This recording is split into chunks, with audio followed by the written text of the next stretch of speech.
Saat senang itu, dia bebaskan budaknya bernama Thuwaibah, dan Sayyidah Thuwaibah ini akan memberikan asinya kepada Nabi sebelum Sayyidah Halimah Sa'diyah. Jadi begitu dibebaskan, merdeka beliau, ketika merdeka kemudian memberikan asi kepada Nabi, itu dinilai oleh Allah meringankan keadaannya saat di alam kubur setiap hari Senin. Saya tanya pada Anda, Abu Lahab itu muslim atau kafir? Ingkar atau taat? Memusuhi Nabi atau tidak? Tapi pernah gembira dengan maulidnya Nabi, sampai membebaskan budaknya, diringankan keadaannya di alam kubur. Antum musuh Nabi bukan? Hah? Umat Nabi bukan?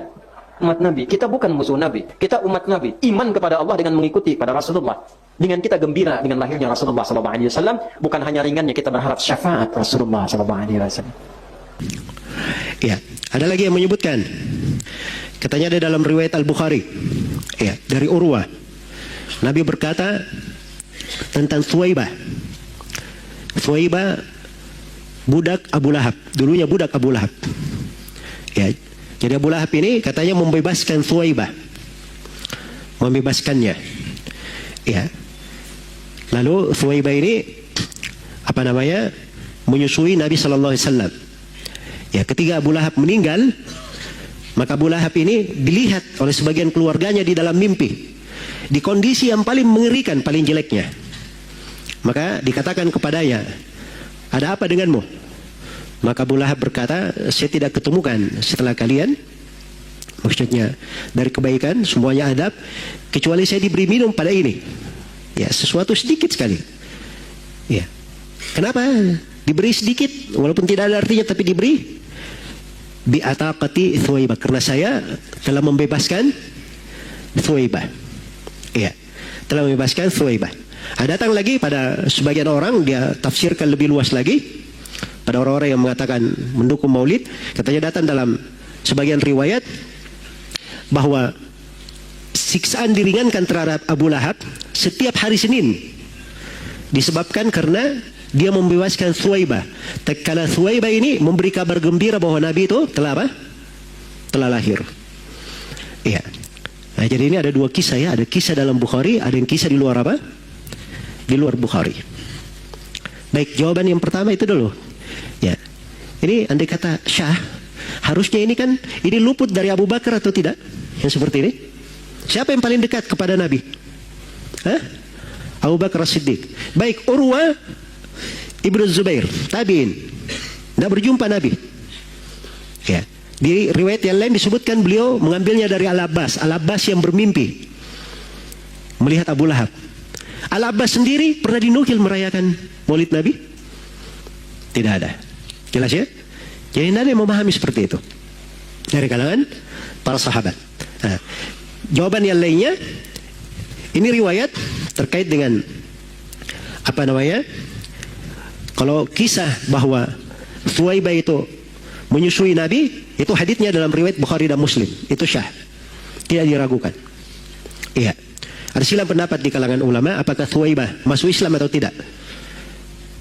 Karena itu disebutkan Thuwaibah radhiyallahu anha sebagai sahabat di Al-Isabah oleh Ibnu Hajar rahimahullahu taala. Baik, walaupun ada silang pendapat di dalam hal tersebut. Tapi dia menyusui Nabi, ya benar menyusui Nabi. Tapi kapan dia menyusui Nabi? Iya. Nah, ini riwayat-riwayat yang datang, itu datangnya dari siapa? Urwa Ibnu Zubair. Urwa ini tabi'in, tidak berjumpa dengan Nabi. Jadi dia hadir nggak kisah ini? Tidak hadir. Ini namanya mursal dalam sisi apa? Hukum riwayat. Dan hadits mursal itu adalah hadits yang lemah. Al-Bukhari rahimahullahu ta'ala itu kadang membawakan sebagian riwayat. Ada yang muallaq, ada yang mursal di sebelum hadits sahihnya atau setelahnya. Nah, itu dimaklumi.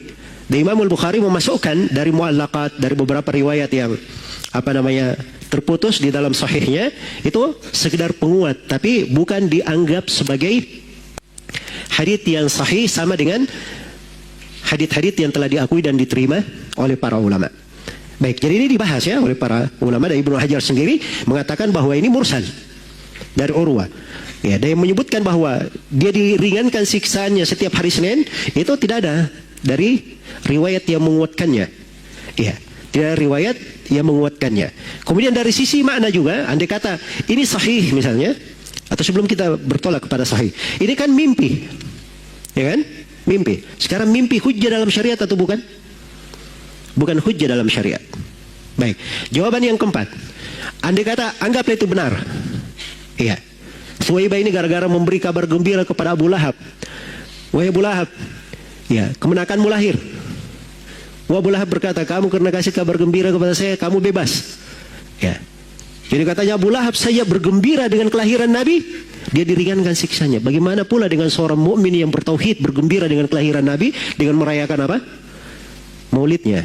Caranya mengkiaskan, masya Allah ya. Nah, itu jawabannya secara berurut seperti itu tadi. Pertama, tidak ada sahabat tabiin memahami seperti itu. Dari mana dia bisa memahami sendiri? Kemudian yang kedua, riwayatnya mursal. Kemudian yang ketiga, ini mimpi. Mimpi itu bukan apa? Hujjah. Kemudian yang keempat, ini menyelisihi zahir Al-Quran. Iya. Karena Al-Quran itu, di dalam Al-Quran orang kafir, amalannya itu bagaimana kalau kafir? Hancur amalannya. Wa qadimna ila ma amilu min amalin faja'alnahu haba'an mansura. Kami hadapi amalan yang mereka kerjakan, lalu kami jadikan amalannya bagikan debu yang berterbangan. Itu menyelisih Al-Quran. Dan yang terakhir, di sini Abu Jahal. Sebenarnya banyak jawaban ya. Ya, banyak jawaban di sini oleh para ulama. Jadi saya ringkas. Ya. Baik, ini kegembiraan Abu Lahab dengan kelahiran Nabi waktu itu. Kegembiraan sifatnya apa? Sifatnya ibadah atau kegembiraan tabii? Hah? Saya misalnya punya saudara, ya, lahir anaknya, saya gembira atau tidak? Saya gembira kan begitu, itu tabiat namanya. Tabiat, itu tidak terkait dengan apa? Tidak terkait dengan ibadah. Baik.